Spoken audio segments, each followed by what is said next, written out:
ఉన్నట్టు అతని మాట ప్రకారం ముస్లిం సమాజ వర్గం అంతా కూడా మొహమ్మదుని సామాన్యమైన మానవుడే అని ఒప్పుకొని తీరుతారా? ఇది నా సందేహం. ఆయన మొహమ్మద్ వారు నాలాంటి వాడని ప్రవీణ్ గారు చెప్పినందుకు ఈయన అంటున్నాడు, అన్నా ప్రవీణ్ అన్న నిజమే, మొహమ్మద్ వారు నీలాంటి నాలాంటి మానవుడే. ఎందుకంటే మానవ మాత్రుడికి చేతబడి చేయటంలో పెద్ద ఆశ్చర్యమేముంది అనేసి చాలా సింపుల్ గా తేల్చేశాడు. దీన్ని బట్టి ఈ ఈ సహోదరుడు వయసు ఎంతో నాకు తెలదు కానీ మరి అతడు చెప్పిన మాట మొహమ్మద్ సామాన్య మానవుడే అని తాను కూడా ఒప్పుకుంటున్నట్లు ఉంది. ఈ మాటను ముస్లిమ్స్ వర్గం అంగీకరిస్తాదా? ఇది నా యొక్క సందేహం. తర్వాత సహోదరుడు ప్రవీణ్ గారు చెప్పిన మాట ప్రకారము మొహమ్మద్ వారికి చేతబడి చేయబడింది అని ఖురాన్లో లేని మాట నువ్వు చెప్పావు 94వ అధ్యాయంలో. అసలు మొహమ్మద్ వారికి చేతబడి చేయబడటం ఏమిటి? ఖురానులో ఎక్కడ ఆధారాలు లేవు అన్నాడు. ఇప్పుడు నేను ఖురానులో నుండి మొహమ్మద్కు చేతబడి చేయబడింది నేను ఇప్పుడు చూపిస్తా. మరి ఈ మాట విన్న సహోదరుడు ఏమైపోవాలి?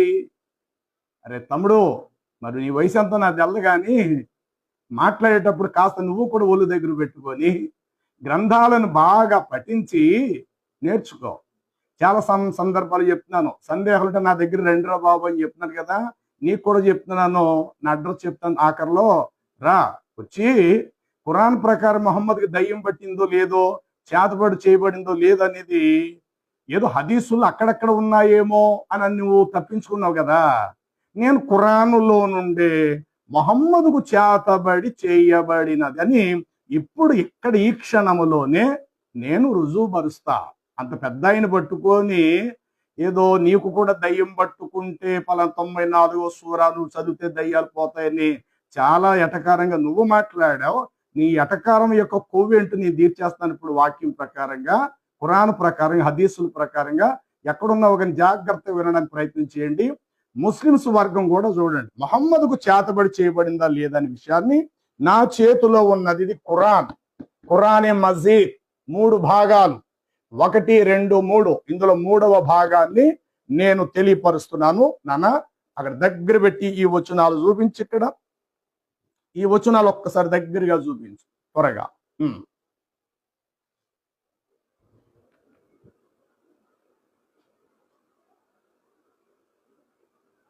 అక్కడ ఏమని రాయబడినది? హజరత్ మొహమ్మద్ వారి రసూల వారికి చేతబడి చేయబడినది.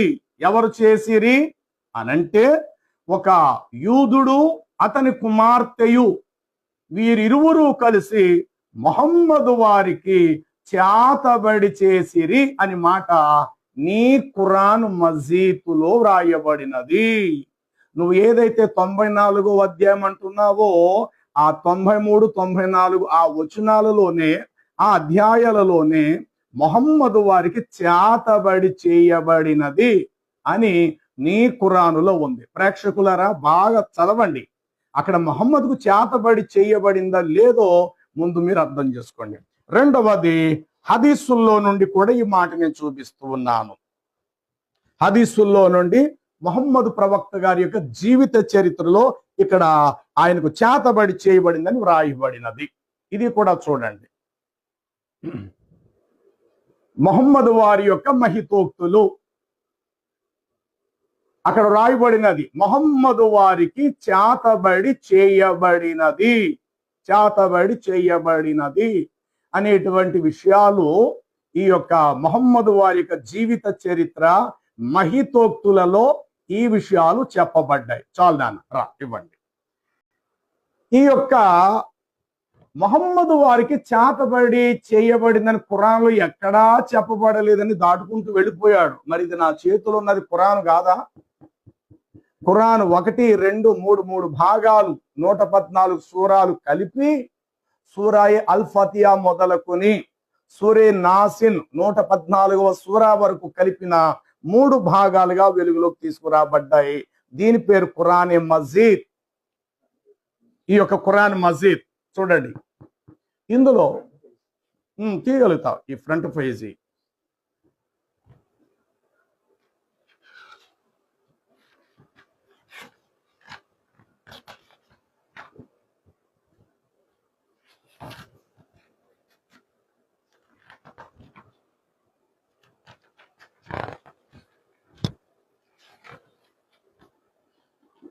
ఈ భాగములోనే మొహమ్మదు వారికి చేతబడి ప్రభావము చేయబడినది అని చెప్పి ఇచ్చట వ్రాయబడినది. చాలు. ఇక ఖురానులో మాట పక్కన పెడదాం, హదీసుల్లో మాట కూడా మీకు చూపించాలి. ఇప్పుడు హదీసులో ఉన్న విషయాలు నేను కాస్త నేను చదువుతాను, వినండి. హజరత్ ఆయిషా అంటే మొహమ్మద్ గారి యొక్క చిన్న భార్య, అంటే 6 సంవత్సరాల వయసులో ఉండగానే 50 సంవత్సరాలు పెళ్లి చేసుకున్నాడు ఈ పెద్ద మనిషి, అనగా మహమ్మద్. ఈ అమ్మాయి పేరు ఏమిటంటే ఆయిషా. హజరత్ ఆయిషా రజీ కథనం ప్రకారం దైవ ప్రవక్త సల్లాం వారికి చేతబడి చేయబడినది. దాని ప్రభావం వలన ఆయన తన భార్యలను శారీరకంగా కలుసుకొనకపోయినప్పటికీ తాను కలుసుకొనుచున్నానేమో అని అనుమానించేవాడు. తాను తన భార్యల యొద్దకు వెళ్ళి శారీరకంగా కలవకపోయినా తన భార్యల దగ్గరికి వెళ్ళి కలుసుకుంటున్నానని భ్రమపడేవారట. కారణం ఆయనకు పూర్తిగా చేతబడి శక్తుల చేత నింపబడినది. ఈ విషయం మహమ్మద్ జీవిత చరిత్రలో రాయబడింది. ఖురానులో కూడా ఆయనకి చేతబడి చేయబడిందని రాయబడింది. బాబు, నువ్వు ఎవరో ఆడియోలో మాట్లాడేసావు, కానీ నేరుగా నీ కాస్త ముఖం చూపించి మాట్లాడితే బాగుండేది, ప్రేక్షకులు కూడా చూసుండేవారు. గ్రంథాలను చెప్పేటప్పుడు కాస్త నువ్వు కూడా చదివితే బాగుండు తమ్ముడా, ఓకేనా? మిగతా విషయాలు నేను మాట్లాడుతున్నాను. ఈ హదీస్ ఉల్లేఖనముల ప్రకారము హజరత్ సుఫియాని రెహమన్ దీనిపై వ్యాఖ్యానిస్తూ, ఎవరికైనా ఇలాంటి చేతబడి ప్రభావం యొక్క పరిస్థితే గనుక వస్తే అది చాలా తీవ్రమైన చేతబడి అని భావించేటువంటి వారు అని అన్నారు. తరువాత మొహమ్మదు నాతో, అంటే తన భార్యను బీబీ ఆయిషాతో నాతో ఇలాగూ తెలియపరిచారు. చూడు ఆయిషా, నేను దేవుణ్ణి ఈ బాధ నుండి విముక్తి చేయమని వేడుకున్నాను. ఎవరిని? అల్లా ఖాన్ కాదు, దేవుణ్ణట. ఇక్కడ అలాగే రాయబడింది. మరి దేవుడు అంటే ఎవరు? అల్లా అంటే ఎవరు? అల్లా అంటే మొహమ్మదు వెలుగులోకి తీసుకొచ్చి తెలియపరచబడలేని దేవుడు. నిజానికి సృష్టికర్త కాడు అల్లా అంటే, నిజానికి సృష్టికర్త కాదు. అరబిక్ భాషలో అల్లా అంటే దేవుడు అనే శబ్దం రావచ్చేమో, కానీ మొహమ్మదు పరిచయం చేసిన అల్లా అనబడిన ఆయన నిజానికి ఆదామును మొదలగు ప్రవక్తలను ఈ సృష్టి కార్యం జరిగించిన సృష్టికర్త అయిన దేవుడు కానే కాడు. అలాంటి అల్లా అనే పేరును మహమ్మదు దేవుడుగా వెలుగులోకి తెచ్చాడు. అయితే ఇక్కడ మహమ్మదు ఎవరికి ప్రార్థించేటట? అల్లాకు ప్రార్థించినట్లు ఈ హదీసులో లేదు, దేవుణ్ణి ప్రార్థించినట్లు ఉంది. కానీ వాస్తవానికి ఇక్కడ అల్లా అన్న శబ్దమే రావాలి. సరే, మొత్తం మీద అల్లా అనుకుందాం, కాసేపు అనుకుందాం. తర్వాత దైవ ప్రవక్త నాతో ఇలా అన్నారు, నేను దేవుణ్ణి బాధ నుండి విముక్తి కలిగించమని వేడుకొనగా ఆయన దీనికి పరిష్కార మార్గము చూపించాడు. కలలో నా దగ్గరకు 2 వ్యక్తులు వచ్చారు. వారిలో ఒకడు నా తలవైపును మరొకడు నా కాళ్ళ వైపు కూర్చుని ఉండి, తలవైపు ఉన్నవాడు ఇతనికి ఏమైంది అని ఒక వ్యక్తి ఇంకో వ్యక్తిని అడిగాడట. రెండో వ్యక్తి అన్నాడట, ఇతనికి చేతబడి చేసేశారు అన్నారట. అప్పుడు మొదటి వ్యక్తి అన్నట, ఎవరు చేశారు అని అడిగాడు మొదటి వ్యక్తి. అప్పుడు లుబైదున్ బిన్ అసిమ్ అనేటువంటి ఒక వ్యక్తి, అతని పేరు మరలా నేను చెప్తాను వినండి. లుబైద్ బిన్ అసిమ్ అనేటువంటి ఒక వ్యక్తి ఇతనికి చేతబడి చేసేశాడు అనేటువంటి వ్యక్తి అనే మాట చెప్పడం జరిగింది. అయితే వాడు కపటమైన వాడు, యూదులకు అనుకూలమైన వాడు. ఈ చేతబడి ఎందులో చేశాడు అని మొదటి వ్యక్తి రెండో వ్యక్తిని అడిగాడు. అందుకు మొహమ్మదు దువ్వెనుతో దువ్వుకుంటుండగా వెంట్రుకలు రాలిన కారణము చేత ఆ రాలిన వెంట్రుకలతో మొహమ్మదు వారికి చేతబడి చేసేశారు. ఇంతకీ ఎక్కడ చేశాడని మొదటి వాడు అడిగాడు. దానికి అతడు చెప్తున్నాడు, ఖర్జూరపు గుత్తి పొరలో పెట్టి జర్వాన్ అనే ఒక బావి రాతి క్రింద ఆ వెంట్రుకలను దాచిపెట్టాడు అన్నాడు మరొక రెండవ వ్యక్తి. ఆ తర్వాత దైవ ప్రవక్త సల్లాం చేతబడి యొక్క వస్తువులన్నిటిని తీయించివేయటానికి తన అనుచర బృందాన్ని వెంటబెట్టుకొని ఆ బావి దగ్గరకు వెళ్ళాడు. అంతటా నాకు కలలో నాకు దేవుడు చూపించిన బావి ఇదే అని అన్నారు. ఆయన ఆ బావిలోని నీరు గోరింటాకు రంగుగా ఎర్రగా ఆ నీళ్లు మారిపోయినవి. అక్కడ ఖర్జూరపు చెట్టు కూడా పిచాచి తలలు మాదిరిగా తయారైపోయింది. ఆ ఖర్జూరపు చెట్టు కూడా. ఇక మొహమ్మదు యొక్క మాట చెప్పున ఆ బావిలో చేతబడి చేయబడినటువంటి ఆ వెంట్రుకలను బయటకు తీయటం జరిగింది.